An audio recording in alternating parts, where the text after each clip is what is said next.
Nifty कुछ दिनों से अपने इम्पॉर्टेंट साइकोलॉजिकल लेवल 23,000 को रिस्पेक्ट करते हुए उसके जस्ट ऊपर में इन्वर्टेड हैमर हैमर और आज फिर एक इन्वर्टेड हैमर बना चुका है। तो क्या निफ्टी 23,070 को रिस्पेक्ट करेगा आगे भी और ये फिर यहाँ से ऊपर जाएगा, या फिर मार्केट नीचे जाएगा जैसे ही ये 23,000 का लेवल ब्रेक होता है? तो आज के एनालिसिस में हम समझने की कोशिश करेंगे। पहले से जो डिस्कस कर रहे हैं उसको आगे कंटिन्यू करेंगे, लेकिन सबसे पहले आज का निफ्टी का ट्रेड सेटअप जो बना था, the nice world gap down and buy setup, जो कि सभी ट्रेडर्स के लिए इजी था समझना लाइव मार्केट में क्या साइकोलॉजिकल चेंजेस होता है। मैं अपने रियल ट्रेड के एग्जाम्पल के साथ बताऊंगा, और जिन लोगों ने the nice world gap strategy नहीं देखा है उनके लिए मैं एंड स्क्रीन में लगा दूंगा वीडियो का लिंक, आप जरूर देख लेना ताकि आगे ऐसा मौका जब आए तो वो आपसे मिस ना हो। कल की इस जबरदस्त सैलाब के बाद मूड माहौल जो है सबका बहुत गड़बड़ाया हुआ था, बहुत बेरिशनेस था, और मार्केट ने गैप डाउन ओपन दिया। इस गैप डाउन ओपन में जिन लोगों ने शॉर्ट किया तो उनको आज मार्केट ने लेसन सिखाया, लेकिन अगर आपने gap down and buy setup वाला वीडियो देखा है और समझा है कंसेप्ट को तो आपने मिस नहीं किया होगा। मैं यहाँ पे फिर से रिवाइज कर देता हूँ बहुत शॉर्ट में। ये गैप है, गैप डाउन है, तो सभी गैप डाउन को आपको संदेह की नज़र से देखना है, कहीं ये रिबाउंस तो नहीं करेगा। इसमें क्या क्या चीज़ आपको देखिए, ये मिनिमम मैंने इंडिकेटर्स लगाया है, जो ओरिजिनल वीडियो है उसमें बॉलिंजर बैंड, RSI सब लगा हुआ है। मैंने कम किया है क्योंकि बहुत लोगों को कंप्लेन रहता है बहुत सारा इंडिकेटर है। बात है कि जब एलिट वेव एनालिसिस से लाइव ट्रेडिंग बहुत तकलीफदेह होता है तो कुछ और तरीका होना चाहिए जो लाइव को आसान करे। कन्फर्मेटरी कभी नहीं रहता है, लेकिन बेहतर किया जा सकता है। इसमें सुपर ट्रेंड देखना है। सुपर ट्रेंड यहाँ से यहाँ देखिए फ्लैट है, फ्लैट सुपर ट्रेंड एज पर the nice world concept is, अगर ये फ्लैट है और कैंडल उसके नीचे है मतलब ये बुलिश है, मिनिमम इसको टच जरूर करेगा कैंडल, ऐसा देखा जाता है। 100% नहीं है, करता है। तो और पहला कैंडल देखिए, एक आपको फर्स्ट 5 मिनट का इंतजार जरूर करना है, ये ग्रीन हो या रेड हो देखिए, लेकिन ये हैमर है। तो हैमर है पहला जो आपको सिग्नल दे रहा है कि ये डाउन ट्रेंड रिवर्स हो सकता है। आपको 5 मिनट ओपनिंग रेंज इस तरह से खींचना है और इसमें देखना है कि ये देखिए मूविंग एवरेज 5, ये मूविंग एवरेज 20 जो कि मिड बॉलिंजर बैंड होता है, ये 50 मूविंग एवरेज जो कि बहुत इंपॉर्टेंट होता है। लेकिन जब रिवर्सल होता है, चाहे रेगुलर बुलिश डाइवर्जेंस हो या जो gap down and buy setup हो, उसमें ये शुरू में इस तरह से आपको डाउन ट्रेंड में दिखेगा। लेकिन कैच क्या है कि ये 5 मिनट ओपनिंग रेंज के ऊपर ही रहेगा, सब इसको टच भी करेगा लेकिन इसके नीचे नहीं जाएगा। अगर ये मूविंग एवरेजेस सीधे नीचे की और डायरेक्टेड डाउनवर्ड है और नीचे ही जा रहा है, यहाँ पर कोई बुलिश कैंडल आपको दिख भी नहीं रहा है और सभी मूविंग एवरेज नीचे अगर जा रहा है, मतलब ये gap down and buy setup नहीं है। आप वो वीडियो देख लीजिएगा, डिटेल में मैंने बनाया हुआ है तो कंफ्यूजन नहीं होगा। तो यहाँ बाय करना था, सेकंड थर्ड फोर्थ किसी में भी बाय करना है ओपनिंग रेंज लो के नीचे में। यहाँ पर ओपनिंग रेंज लो के नीचे में आपको स्टॉप लॉस लगा के छोड़ देना है और टारगेट मिनिमम सुपर ट्रेंड जो फ्लैट है ये, और अगर इसके ऊपर ये मूविंग एवरेज 50 है तो ये दूसरा टारगेट होगा। इसके अलावा हम लोग इसमें फिबोनाची रिट्रेसमेंट लगा के देख सकते हैं। मैंने यहाँ लगाया हुआ था और मैं आपको अपना ट्रेड दिखाता हूँ। देखिए फिबोनाची यहाँ से यहाँ आज का जो लो है, इसमें मैंने फिबोनाची रिट्रेसमेंट टूल लगाया तो इम्पॉर्टेंट लेवल जो निकल के आ रहा था, ये मुझे लग रहा था मिनिमम 50% तो जाना चाहिए। ये यहाँ पे देखिए 50% 23,249 और ये गोल्डन मीन है 61.8%, दैट इज 23,290 और इसके जस्ट ऊपर गया और फिर यहाँ से वापस पुल डाउन हुआ, फिर उसी जगह में 5 मिनट ऑपरेटिंग रेंज के हाई के ऊपर तक वापस आया। तो ये आपने कंसेप्ट समझ लिया है। डिटेल वीडियो मैं एंड स्क्रीन में लगा दूंगा, आप देख लीजिए अगर आपने देखा नहीं है। इसके बाद अभी देखते हैं कि इतना कंसेप्ट समझने के बाद भी, इतना टीचिंग करने के बाद भी एक्चुअल मार्केट में कैसा कैसा प्रॉब्लम होने लगता है। अब देखिए ये मेरा एक्चुअल ट्रेड का, आप देखिए निफ्टी फ्यूचर्स, यहाँ पे मैंने 4th कैंडल में एंट्री किया, ये आपको दिख रहा है, यहाँ एंट्री हुआ। लेकिन इस तरह से देखिए कभी कभी ज़्यादा जानना और ज़्यादा सोचना भी खतरनाक हो जाता है। यहाँ पे डोजी बना, बड़ा रेड कैंडल बना, इसने कन्फ्यूजन थोड़ा सा मेरे मन में डाला कि पता नहीं क्या होने वाला है, और दिमाग में ये था कि नीचे जा सकता है और मार्केट इज अनसर्टेन। मैंने क्या किया कि स्टॉप लॉस ट्रेल कर दिया। यहाँ स्टॉप लॉस जो था, मुझे लगा कि यहाँ अगर हिट होगा, बहुत ज़्यादा पैसा जाएगा, तो मैंने स्टॉप लॉस ट्रेल किया और जो कि हिट हो गया। ये जो आप देख रहे हैं ये मेरा ट्रेडिंग जर्नल है, मैंने सुनील को शेयर किया भी था कि क्या होता है एक्चुअल मार्केट में। लेकिन जैसे ही मेरा स्टॉप लॉस हिट हुआ, थोड़ा सा और नीचे यहाँ लो बना, लेकिन ये बहुत ज़बरदस्त इसने बड़ा यहाँ पर ग्रीन कैंडल बनाया। मतलब मेरे जैसे और भी बहुत लोगों का यहाँ पर, जो इस आसपास में जिन लोगों ने शॉर्ट किया होगा, यहाँ इसको देख के जिनने शॉर्ट किया उनका स्टॉप लॉस हिट हुआ होगा, इसलिए इतना बड़ा कैंडल यहाँ बना। मैंने बाय किया, मेरा स्टॉप लॉस यहाँ हिट हुआ, जबकि ये मेरा बेस्ट स्ट्रेटेजी है। मैं आप लोगों को स्ट्रेटेजी बताता हूँ, लेकिन ये साबित करता है कि I am not a robot. फिर ब्रेकआउट हुआ, मैंने दोबारा यहाँ हिम्मत किया और यहाँ पे मैंने जो चीज़ किया वो सुनील को मैंने बताया। मैंने अपना जो है पोजीशन साइज डबल कर दिया और मैंने इस बार स्टॉप लॉस यहीं लगाया और कुछ नहीं किया, इंतज़ार किया। और जो फिबोनाची रिट्रेसमेंट मैंने आपको दिखाया था उसके हिसाब से जो 50% फिबोनाची रिट्रेसमेंट लेवल है स्पॉट में 23,249 का आ रहा था, तो फ्यूचर्स में मैंने ये उससे थोड़ा सा ऊपर इस तरह से लगाया कि इतना करते हैं, ज़्यादा लोभ नहीं करते हैं।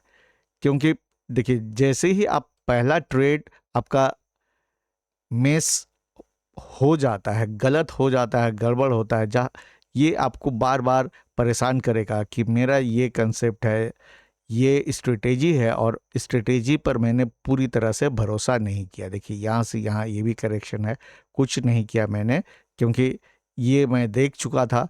तो 61.8% में मुझे लग रहा बहुत ज़्यादा तो नहीं मांग रहा हूँ, तो 50% के आसपास मैंने लगाया। लेकिन इस जगह में देखिए 23,268 जाके जो 4 पॉइंट से मेरा टारगेट मिस करके नीचे आने लगा, तो फिर मेरे दिमाग में होने लगा कि पता नहीं। अब यहाँ आप देखिए इस तरफ में ये जो गैप था, ये गैप यहाँ भर चुका था। तो गैप भरने के बाद अब ऐसा भी हो सकता है कि यहाँ से यहाँ वापस लौट जाए। तो फिर मैंने 23,254 में एग्जिट ले लिया। उसके बाद ये 23,230 तक आया, मुझे लगा कि ठीक किया मैंने। लेकिन उसके बाद जिन लोगों ने यहाँ शॉर्ट किया होगा उनका स्टॉप लॉस देखिए एक ही कैंडल में कैसे हिट हुआ, और इसने अल्टीमेटली डे हाई बनाया 23,363.90। यानी मैंने जितना यहाँ से यहाँ लिया था लगभग उतना मार्केट में मुझसे छूटा।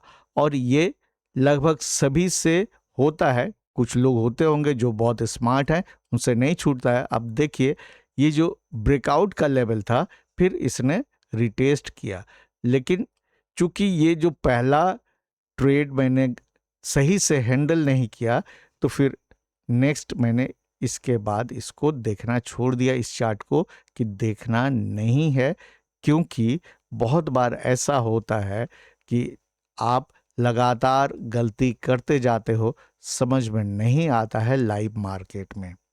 तो उम्मीद है आप लोगों ने आज बहुत बढ़िया ट्रेड किया होगा, क्योंकि ये सेटअप मैं बार बार आप लोगों को याद दिलाता हूं जब भी आता है। और market is a very neutral kind of thing, जहां ये होता है अगर आपने सही ट्रेड लिया है, रिवार्ड आपको मिलता ही है। तो अब आते हैं एक्चुअल निफ्टी एनालिसिस पर। वीकली चार्ट में अगर आप देखेंगे तो आपको मिलेगा क्या कि इस वीक में अभी तक सेलिंग प्रेशर हावी है। हालांकि आप इंट्राडे में बाय सेल दोनों मौके आपको मिल रहा है, लेकिन ये सेलिंग प्रेशर है, इस तरह से सोचा जा सकता है। दूसरा, आप इसको इन्वर्टेड हैमर बोल सकते हैं, because important psychological level is 23,000, जो कि एक सपोर्ट की तरह काम कर रहा है। और ये इन्वर्टेड हैमर एक सपोर्ट के ऊपर बन रहा है, इसलिए ये इंपॉर्टेंट है। इसमें कंफर्मेशन कब मिलेगा? जब नेक्स्ट वीक में हमें यहाँ पर फिर एक बुलिश कैंडल देखने को मिलेगा। अगर यहाँ बुलिश कैंडल देखने को मिलता है नेक्स्ट वीक में, तो सोच सकते हैं कि 23,000 ब्रेक नहीं होगा। ये वीकली में कैंडलस्टिक पैटर्न के हिसाब से कंसेप्ट है। जबकि इसमें मैं आप लोगों को क्या बता रहा हूं कि वेव 4C इज अनफोल्डिंग। अगर वेव 4C अनफोल्ड होगा तो 22,000 आ सकता है। अगर मान लीजिए यहां से यहां जो मूव है, इसको स्मॉलर टाइम फ्रेम यानी डेली चार्ट में देखते हैं, अगर ये 5 सबवेव कंप्लीट दिखाता है तो ये हो सकता है कि यहीं पर ये कंप्लीट हो रहा है। आप देखिए इसको, ये है 1, ये है 2, ये है 3, ये है 4 और ये 5। तो 5 सबवेव तो दिख रहा है। अगर ये 5 सबवेव